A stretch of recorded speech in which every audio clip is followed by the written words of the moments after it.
Okay, let's take a look.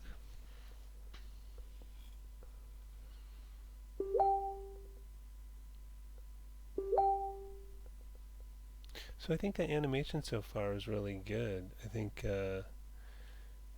looking at the camera shots, you normally wouldn't start. So it looks like you start on that shot of the legs, which I guess is this one. Might do that. Okay. And then you go to, is it this one? Or, yeah, I think so. And what's the camera 3? Oh, so it's similar to the first one. Yeah. I'm just gonna, I'll play with camera 3 maybe. I'm just wondering what it would look like if we started like here or something. One thing, yeah, that you wouldn't get away with in a wide shot is that that's not a believable sitting down, because normally you're gonna like have a hand on the chair or kind of settle down in some ways. Like he's sort of like here he looks reasonably balanced, but suddenly here he's totally off balance. And if you kind of hovered over a chair like that, you'd really just plop down. So I think, or he could also kind of put a foot further back to balance himself. But I mean, you sort of get away with not doing that because we don't really notice it as much in this shot. So what you could possibly do, if you wanted to not solve that problem, is you could start like here, because I think you want to start in a wide shot to establish the character in the scene.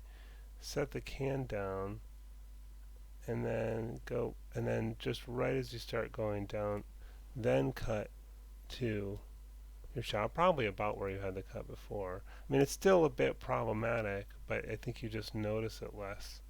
But yeah, I mean, even putting the hand kind of down to sort of suggest the idea that, what's it doing? I don't know why it's being really slow. Jeez, did your rig move this slow for you?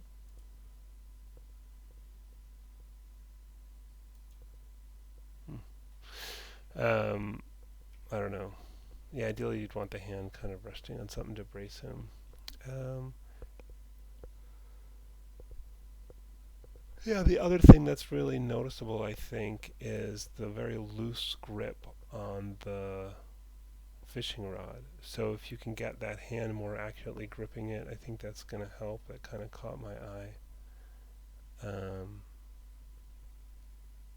and I felt a little unnatural. Like to me, I feel like he would grab the other end of the rod with his hand. Maybe not, but um, anyway, I mean it's a good natural pose you have there at the end. So I mean overall, I think let me just look at the whole thing wider where I can see everything, just so I can see all the movement.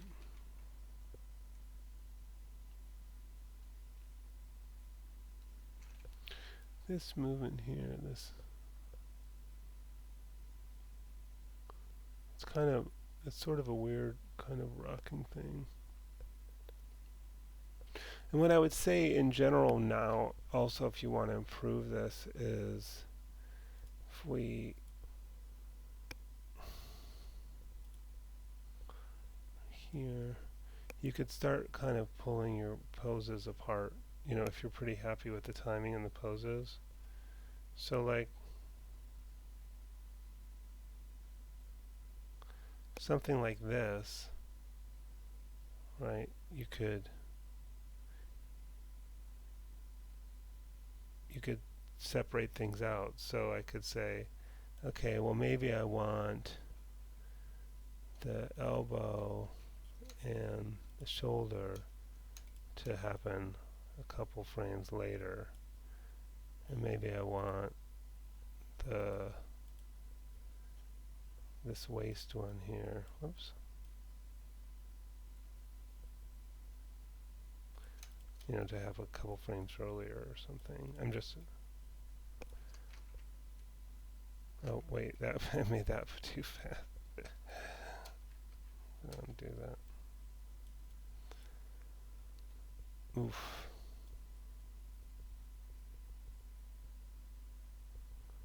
I might, the caching is kind of being weird right now. I like, and like here's another example, like let's look at this. So maybe he spreads his arms out first and then spreads out his legs, you know, so maybe, let me just do shoulder, elbow, shoulder, elbow.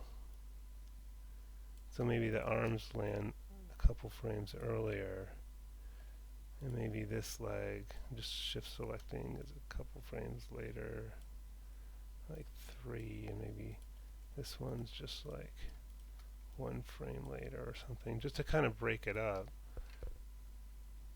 Whoops, I didn't mean to do that.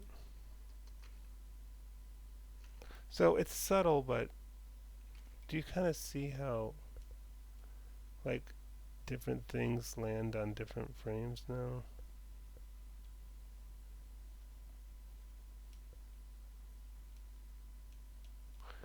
But what it does also is make your timeline a big mess, and you end up with a lot of red things on there. So, and it gets harder and harder to edit after this. So this is kind of a last step where you can kind of loosen things up.